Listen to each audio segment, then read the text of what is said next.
aming paglapit, nakita namin sa loob ng isang hawla ang isang Brahmini kite o redback sea eagle, isang uri ng raptor o lawi.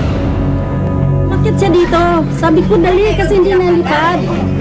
Pagdating niya doon, hinawakan niya sa buntot sabay sa paa.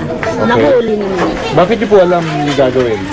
Ay kasi napapanood namin madalas sa TV na hindi talaga pwedeng alagaan yung pangkaraniwan ng mag-alaga lang. Nangihina raw ito na makita ng mga residente, pero lumabas pa rin ang pagka-wild nito. It's okay. Akin na yung mas malaki. Ano?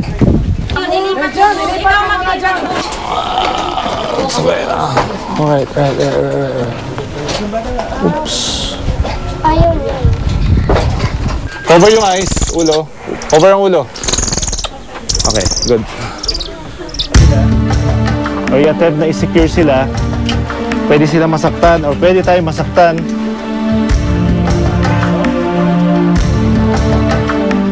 Okay, salamat din sa pag-contact nyo sa amin at pag-surrender sa ganitong ibon.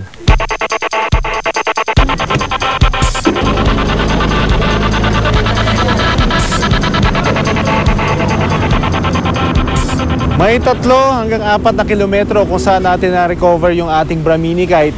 Makikita natin dito sa Sucat, Parañaque, malapit yung coastal area kung saan kasama ng mga tao naninirahan ng ilang species ng ibon na dito nanginginain.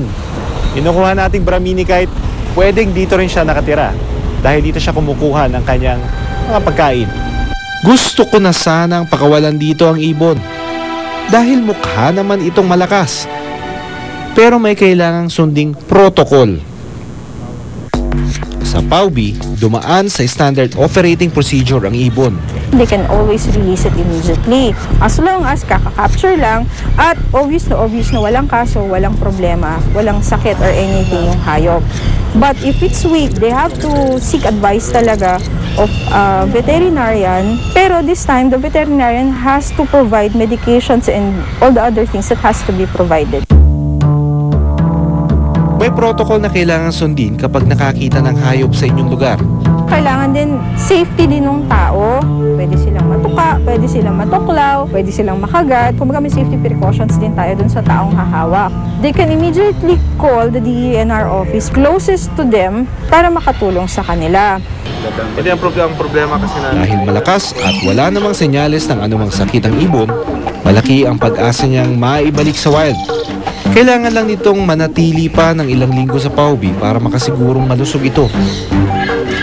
Patapos nito, pakakawala na siya sa lugar kung saan karaniwang nabubuhay ang mga kagaya niya. Pero minsan, sa dami ng hayop na dinadala dito, nagkukulang na rin sila sa pasilidad.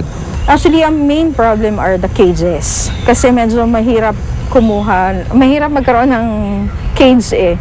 So, doon kami medyo taghirap. Ang mga naire-report ng pagkahuli ng wildlife ay senyales na marami na ang nakakaalam at may malasakit sa wildlife. Pero kailangan pa rin ipagpatuloy ang kampanya at pagtuturo sa publiko kung anong dapat gawin sa tuwing makikita ang mga hayop sa kanilang lugar. Sana sa patuloy na edukasyon, dumating ang araw na hindi na tayo muling makakita ng mga hayop sa mga rescue center at manatiling buhay ang kanilang bilang sa wild.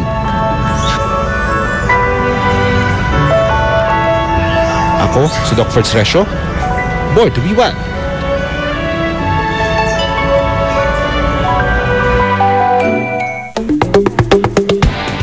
Susubukan nila magbisikleta ng 24 oras, tuloy-tuloy. At hindi pa man nagiinit ang aking mga paa sa pagbibisikleta. Ah!